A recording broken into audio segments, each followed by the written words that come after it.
Halo kawan, perkenalkan saya bukan sebagai siapa-siapa, hanya seorang yang ingin membagikan sesuatu yang bukan dari imajinasi manusia, melainkan pengalaman nyata yang pernah saya alami. Pada tanggal 1 Januari tahun 2000, pukul 5 pagi, Tuhan membawa roh saya ke sebuah padang gurun yang sangat luas. Di sana sangat panas terik dan sangat kering. Dan saya melihat berbagai macam makhluk yang mengerikan, menjijikkan, yang belum pernah saya lihat sebelumnya, dan yang tidak akan pernah saya lihat lagi. Saya harus berjalan setapak demi setapak, hingga saya sampai ke sebuah tempat yang sangat menyeramkan.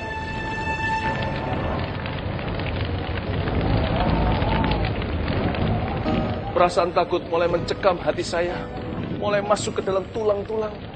Saya mulai merasakan rasa sakit yang luar biasa di tubuh saya. Dan lebih besar daripada semua ini adalah perasaan terhilang. Sebuah perjalanan yang terasa seperti selama-lamanya tak pernah sampai. Sebuah perjalanan yang seperti selama-lamanya tak pernah kembali. Namun tiba-tiba di hadapan saya, sebuah gerbang yang luar biasa besarnya, ujung satu dari ujung yang lainnya tidak dapat saya lihat lagi. Tapi di atasnya ada sebuah tulisan yang tidak berasal dari bahasa manapun di dunia. Tapi Tuhan memberi saya kuasa untuk memahami apa artinya, yaitu lembah penyiksaan. Tuhan menyuruh saya untuk membuka pintu yang begitu besar tersebut. Saya berkata saya tidak mampu. Tapi Tuhan memberi saya kemampuan ketika saya jamah gerbang tersebut. Gerbang itu terbuka oleh kuasa Tuhan. Dan panas itu segera menerpa dada saya seperti mau mati rasanya. Dan kegelapan tersebut begitu mengerikan. Dan di balik kegelapan itu mulai keluar suara yang tidak terhingga banyaknya. Orang-orang yang menghujat dan orang-orang yang mengertakkan giginya.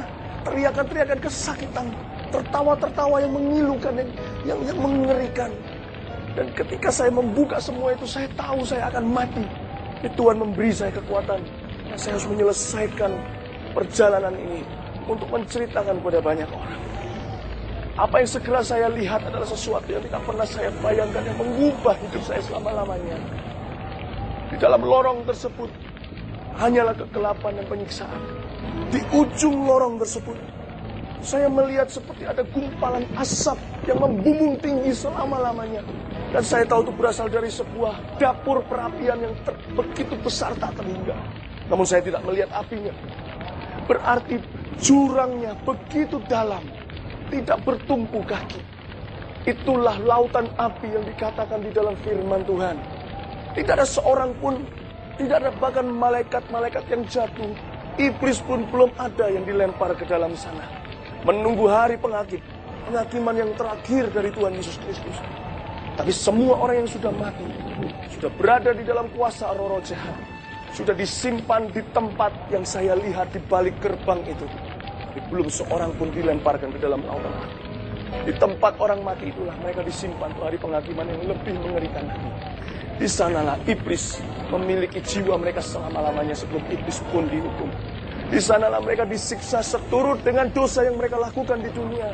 Seperti kata firman Tuhan, jikalau matamu membuatmu berdosa, cungkilah, lebih baik kau satu mata masuk ke surga daripada dua mata dilempar ke neraka. Kalau tangan kananmu yang membuatmu berdosa, penggalah daripada kedua tanganmu dilempar ke dalam api neraka berserta dengan seluruh hidup. Di sana saya melihat hal-hal yang mengubah kehidupanku, akan mengubah kehidupanku.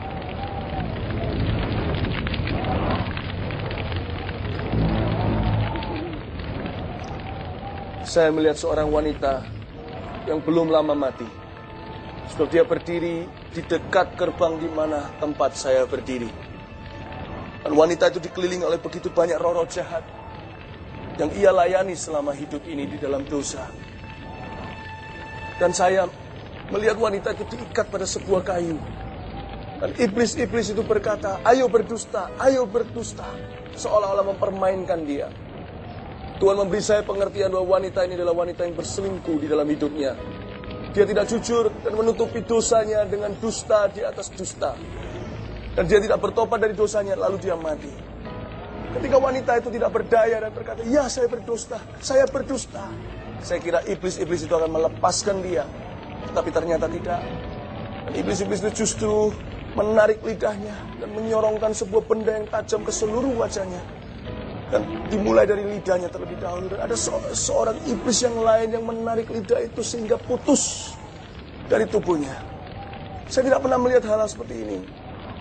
Hal-hal yang saya lihat ini adalah hal-hal yang nyata, bukan imajinasi dan bukan mimpi. Adalah neraka yang nyata dan benar-benar ada. Meskipun segala yang terjadi di sana adalah supranatural, tidak ada orang bisa mati. Setiap orang yang disiksa pun tak akan pernah mati lagi. Tetapi semuanya itu nyata. Karena dunia, kehidupan yang selama-lamanya jauh lebih nyata daripada kehidupan yang sekarang kita alami. Dan wanita itu mengalami kesakitan luar biasa. Lalu lidahnya muncul lagi dan mengulangi lagi kejadian yang sama. Saya kira wanita itu sudah mengalami ketakutan yang tertinggi. Ternyata saya salah. Tidak lama sesudah itu saya melihat seorang pria dibawa dari dekat, lebih dekat ke api. Berarti pria itu sudah lebih lama mati. Ketika dibawa datang ke dekat wanita itu, saya baru melihat kengerian di wajah wanita itu. Bahwa setiap orang mati yang hidup di dalam neraka tahu bahwa ketakutan terbesar mereka adalah lautan api. Kematian kedua, yaitu murka Allah yang selama-lamanya.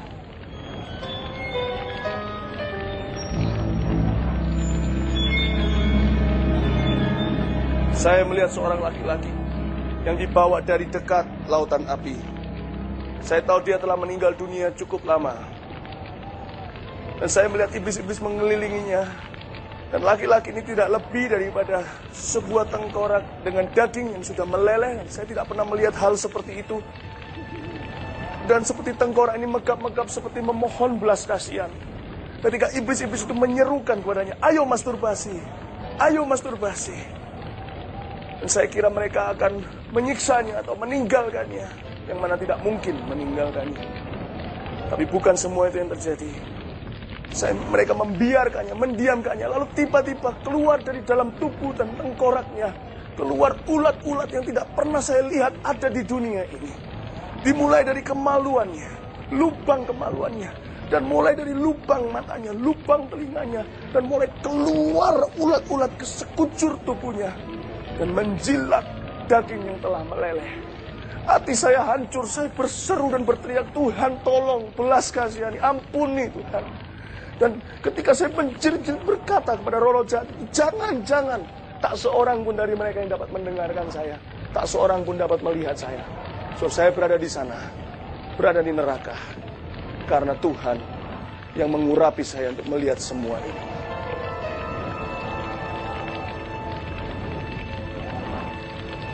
Kawan, Yesus sangat mengasihimu. Karena itu ia memberikan kepadamu kesempatan untuk bertobat lewat kesaksianku. Ia telah mati bagimu 2000 tahun yang lalu untuk menebus dosamu. Dan pada hari yang ketiga ia sudah bangkit. Terimalah Yesus sebagai Tuhan dan Juru Selamatmu secara pribadi. Dan jangan pernah meninggalkan dia lagi seumur hidupmu. Mungkin Anda percaya kepada kesaksian saya. Mungkin Anda tidak percaya kepada kesaksian ini. Tetapi yang penting saya sudah melaksanakan tugas saya. Pilihan ada di tangan Anda. Mulai hari ini, darahmu tidak tertumpah atas kepalaku lagi. Darahmu tertumpah atas kepalamu. Kawan, semoga Anda mengambil keputusan yang benar.